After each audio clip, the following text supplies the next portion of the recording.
Hey guys, what is going on? This is Travis P11. I'd like to welcome you back to the channel. And today we are taking one of my favorite rifles to the range. We are taking my 1935 Tula Mosin Nagant 9130 to the range. We're going to do some shooting with it. This is not the usual stock that you've seen it in before in my other videos. I still have the original wood stock for it. It's in great condition, but this is an ATI Monte Carlo style stock that was sent to me from Kevin Jung, one of my viewers out there on the YouTube side. So Kevin, thank you so much for the awesome gift. It's actually customized with Travis P11 on the other side, which I've shown off in other videos before. Today's ammunition for the test is going to be some Wolf Military Classic 148 grain full metal jacket ammo. And I've also gone into my stocks and pulled out an old box of Tula that I've been sitting on for probably 5 or 6 years.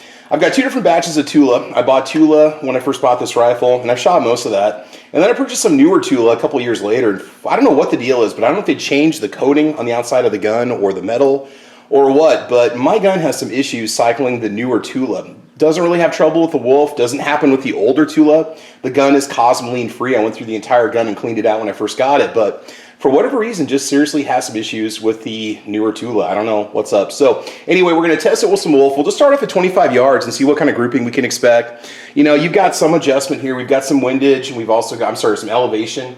And on the front end, we've got some windage adjustment that we can make with it also. But, you know, it's kind of a minute of man accuracy, so I'm not expecting a 1-inch group. I mean, if I can even keep the cluster together, I'll be very happy. And so we're just going to see how it performs. We'll take it out to 25 yards and then 50, maybe try some 100 yards with it, I'm not sure. Just going to keep it simple. So without further ado, let's go hit the range. We'll just do 3 shots, and then we'll take it out to 50 and then 75, and we'll go from there. By the way, I'm sitting the bullseye right on top of the front stem of the front sight. So try to be as consistent as we can here.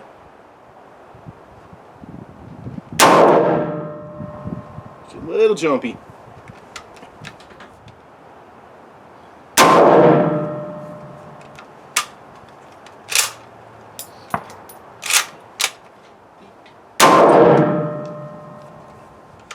Okay, so I'm going to fiddle around with this for a little bit and make some windage adjustments here, but we're looking at a, we got there about an 1.25 inch group. That's totally okay right now, just using that Wolf ammo.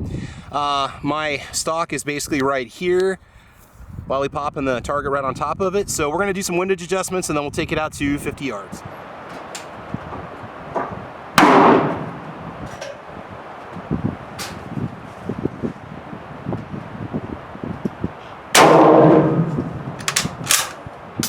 You're centered, but you're low. Good. That's fine. You're like just below the orange. Okay. Problem I have is it's so slick right here, you can't get a good grip on it. It just like slides right out of your hands. So, yeah. But I don't. Up and to the left. So you're. Is that off quite a bit? Probably about a 1/2 inch low, but 1.5 left. Okay. So what I'm going to do now is I'm going to split the bolt with the front stock and see if that does, it should raise the shots on camera. So.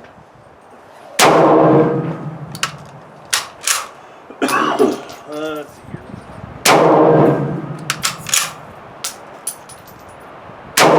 There you go.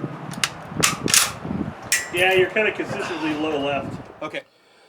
Okay, so here's the 50-yard results. We had shots 1, 2, and 3, which is a group of 2.53 inches, again at 50 yards, 148 grain Wolf full metal jacket ammo. And then shots 4, 5, and 6, and that was a 2.231 inch group, which is, you know, this is fine. It is a little hard, you know, when you're just using iron sights and you just have an orange dot and you got old eyes like mine. But again, we can only start from here and take it out further and see if we can fine tune it a little bit more. All right, so the ATI stock makes it really comfortable to shoot. It does a great job absorbing a lot of that recoil. Very grippy pad up on the top here. Checkering is wonderful for keeping the rifle stable in your hands. I mean, it really does make it much more comfortable, especially if you want to consider this as a hunting rifle, because it is a great round for that.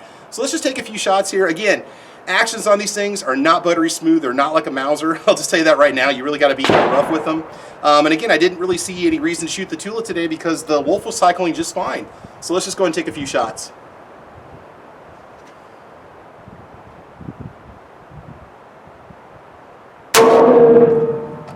I almost have to kind of like bring it over with my hand a little bit to get it to open, but it's good to go.